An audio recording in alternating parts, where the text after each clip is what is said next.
Welcome to perspective English teaching.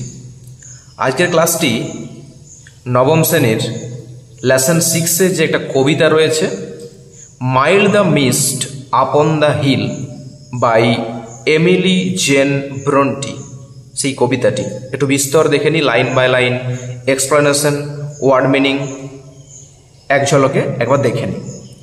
প্রথমে দেখে নেব কবি সম্পর্কে। কবির নাম কি? Emily Jane Bronte. জন্ম হয়েছিল 1818 অর্থাৎ 1818 সালে এবং মৃত্যু ঘটেছিল 1848 সালে। ওয়াজ অ্যান ইংলিশ পোয়েট, ছিলেন একজন ইংরেজ কবি এবং নোভেলিস্ট, ঔপন্যাসিক। যারা উপন্যাস লেখে তাদেরকে বলা হয় ঔপন্যাসিক, যেমন যারা গল্প লেখে তাদেরকে গল্পকার বলা হয়, নাটক লেখলে নাট্যকার, প্লে রাইট, ঠিক তেমনই যারা উপন্যাস লেখেন তাদেরকে বলা হয় নোভেলিস্ট, বাংলায় ঔপন্যাসিক। বেস্ট রিমেম্বার্ড, সুপরিচিত ফর হার অনলি নোভেল, তার একমাত্র উপন্যাস যার নাম হলো কি উইদারিং হাইটস।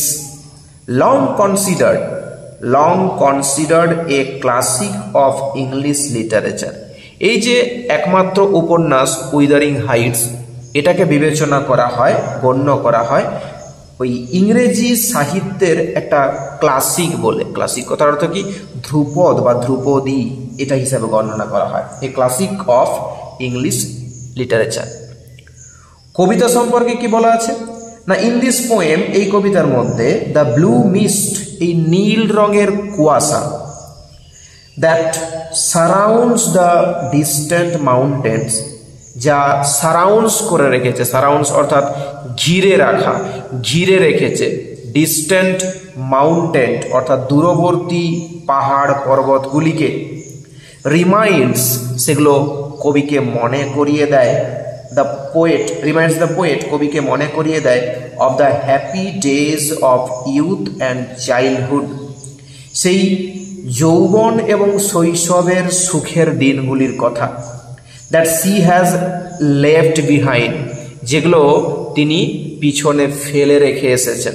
আমরা একটা কথা জানি অবশ্যই, যে মেয়েদের ক্ষেত্রে একটা বিশেষ বিষয় আমরা লক্ষ্য করি, কীরকম না, যে বাড়িতে একটি মেয়ে ছোট থেকে বড় হয়ে উঠল, বাবা মা যাদেরকে লালন পালন করে বড় করে তুলল, সেই মেয়েটি পরবর্তী সময়ে দেখা যায়, সময়ের পরিহাসে কি দেখা যায়, যে সেই বাড়িতে অর্থাৎ নিজের বাড়িতেই কি হয়ে আসে, অতিথি হিসাবে ফিরে আসে।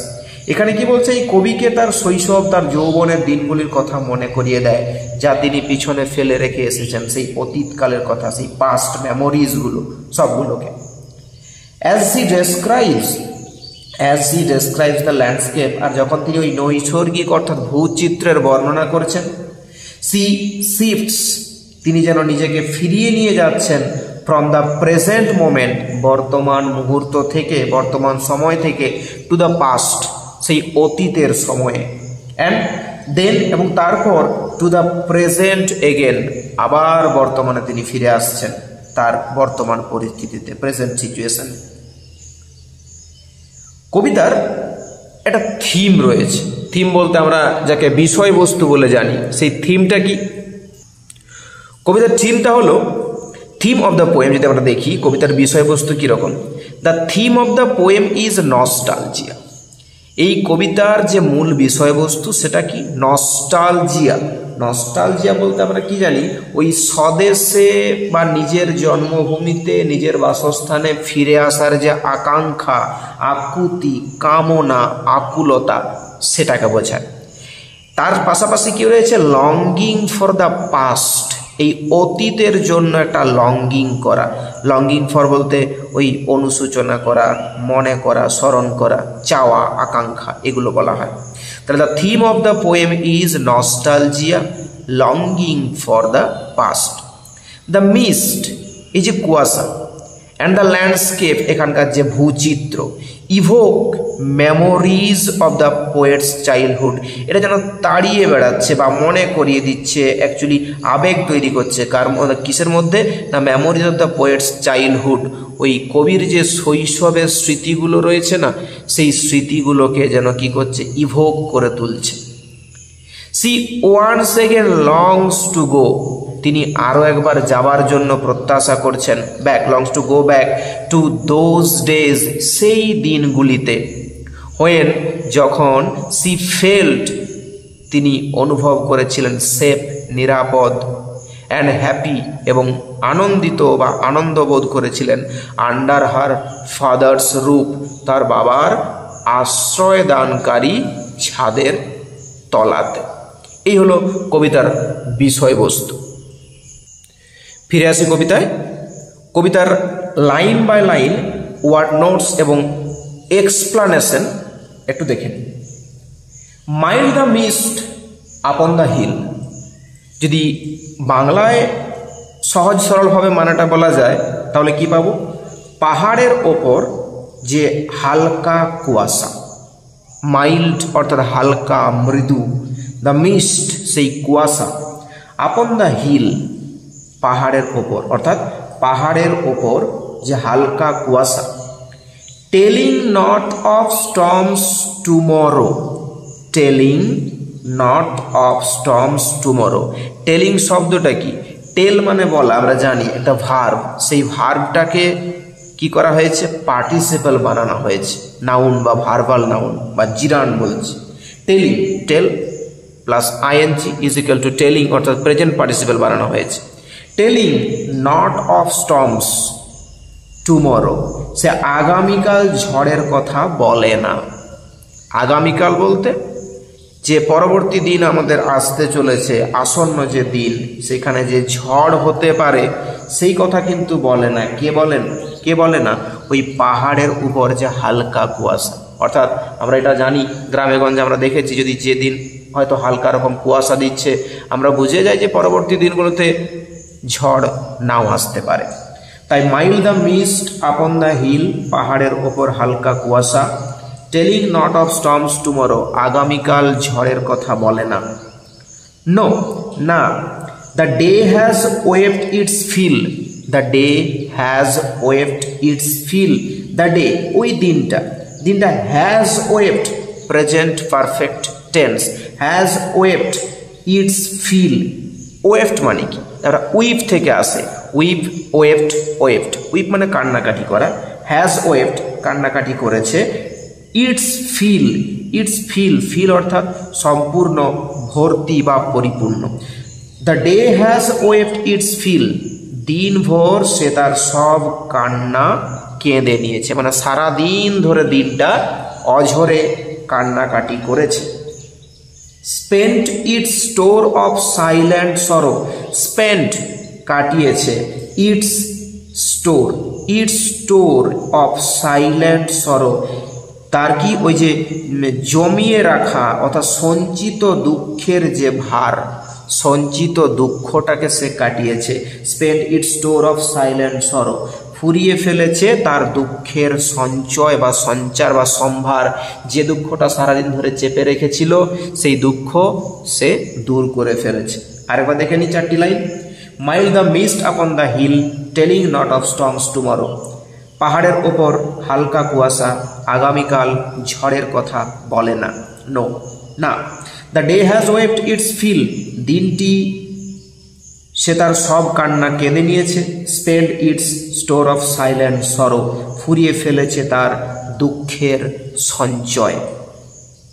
Next stanza, oh I am gone back, oh I am gone back to the days of youth, I am gone back to the days of youth, gone back ফিরে গেছি, কোথায় ফিরে গেছি, দ্য ডেজ অফ ইউথ যৌবনের দিনগুলোতে।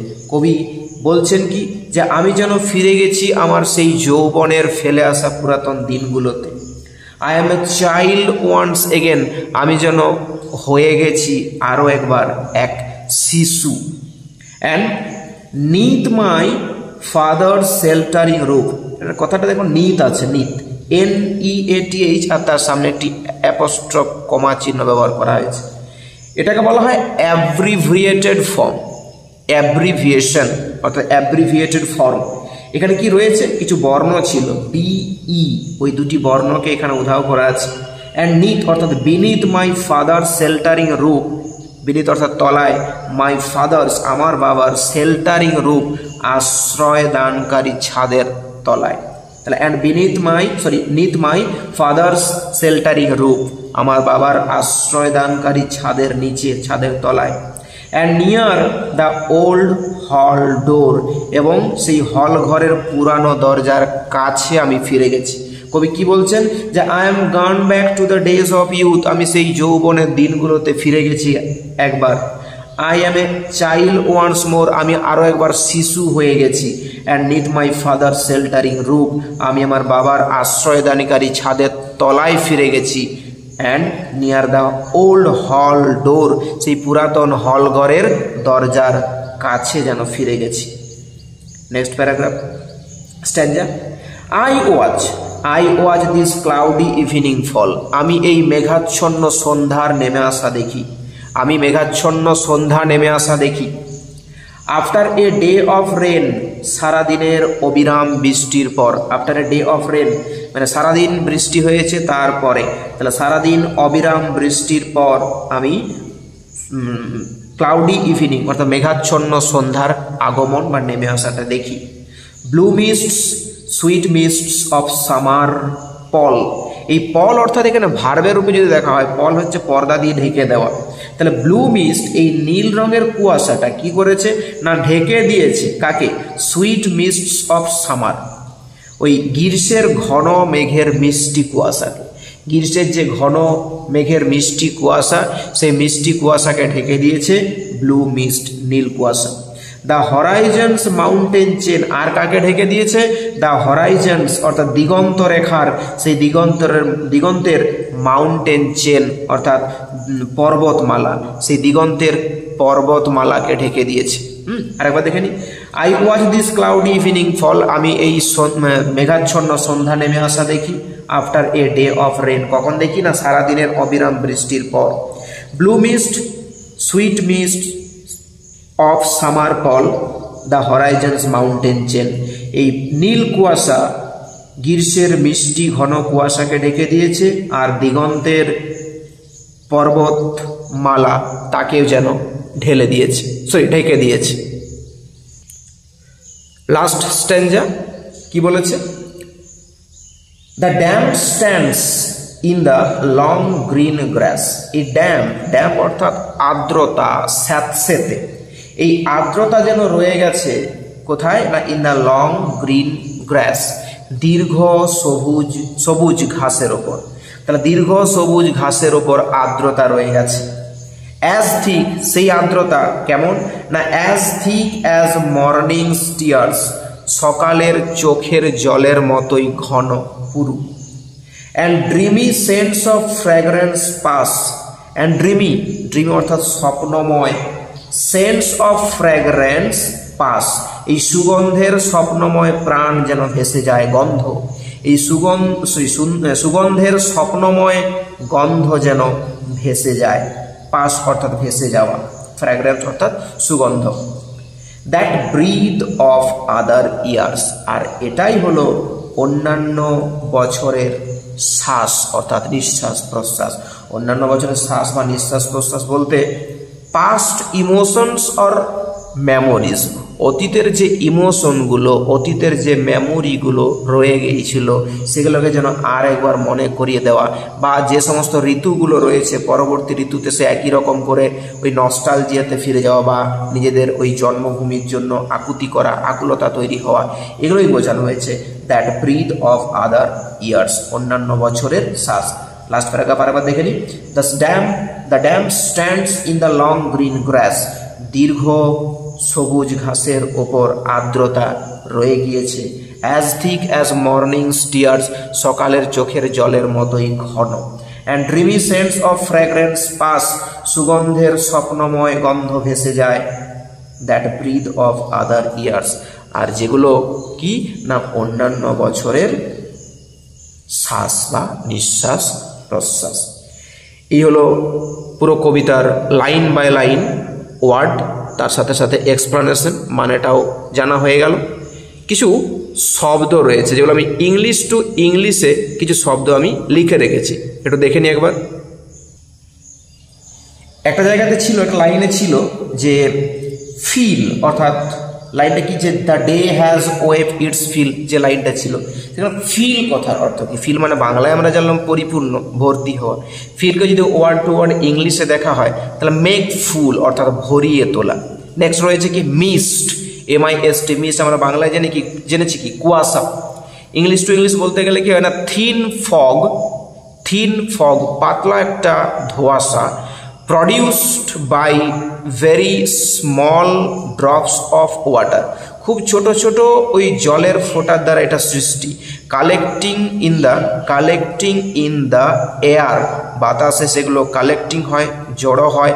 Just above an area, কোনোটা জায়গার উপর, অফ গ্রাউন্ড সেটা মাটির উপরে হতে পারে, অর ওয়াটার জলের উপর হতে পারে। তাহলে মিস্ট কি, the thin fog produced by very small drops of water collecting in the air just above an area of ground or water.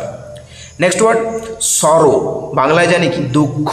সরো কি না, a strong feeling of sadness, a strong feeling of sadness. Neath, যেটা আমরা জানলাম কি যে abbreviated form, and abbreviated form of beneath, অর্থাৎ beneath মানে তলায়, এই বিনিথ শব্দের একটা সংক্ষেপ রূপ হলো নিথ। Next word sheltering, English word protection from sheltering, something or bad weather, অর্থাৎ প্রোটেকশন ফ্রম ব্যাড ওয়েদার, খারাপ আবহাওয়া বা খারাপ কোনো কিছুর থেকে আশ্রয় দেওয়াটাই হচ্ছে শেল্টারিং। পল কি না, এ থিক ক্লাউড, এটা ঘন মেঘ। এখানে ঘন মেঘ, এখানে কবিতার মধ্যে যেটা লাইনটা ইউজ করা ছিল শব্দটা, সেটা কিন্তু ভার্বের জায়গায়, অর্থাৎ ঢেকে দেওয়া, এই ঘন মেঘ যেন ঢেকে দেয় সেভাবে। হরাইজন কি না, হরাইজন হলো the line at the farthest place, সেই দূরবর্তী স্থান পর্যন্ত একটা লাইন, একটা রেখা, দ্যাট ইউ ক্যান সি, যেগুলোকে দেখা যায়, দেখতে পাওয়া যাবে। Where the sky seems to touch the land or sea, যেখানে দূরে তাকিয়ে মনে হবে যেন আকাশ ভূমিভাগকে বা সমুদ্রকে ছুঁয়ে রয়েছে। আমরা চারপাশে দেখে থাকি, দূরে মনে হয় যেন আকাশটা মাটিতে ছুঁয়ে গেছে, কিন্তু আসলে তা নয়, এটাই হলো দিগন্ত রেখা, হরাইজন। ফ্র্যাগ্রেন্স কি না, সুইট স্মেল, মিষ্টি গন্ধ, এটাই বলা হয় ফ্র্যাগ্রেন্স। ড্যাম্প কি, ড্যাম্প হলো স্লাইটলি ওয়েট, ওই হালকা ভেজা, যেটা আমরা বাংলায় বলি আর্দ্রতা, স্যাঁতসেঁতে হয়, slightly wet. Last word dreamy কথার অর্থ কি, ড্রিমি হচ্ছে কি ভেরি প্লিজেন্ট অর অ্যাট্রাক্টিভ, খুবই মনোরম অথবা আকর্ষণীয়, যাকে আমরা স্বপ্নময়, স্বপ্নালু বলতে পারি বাংলায়। এই পর্যন্তই। পুরো কবিতা জুড়ে যদি কোনো প্রশ্ন থেকে থাকে সেগুলো কমেন্ট সেকশনে জানিও। পরবর্তী যদি কোনো ক্লাসের ভিডিও দরকার হয় সেগুলো জানিও। Till then watch the video and do subscribe my channel and press the bell icon for further videos. Thank you.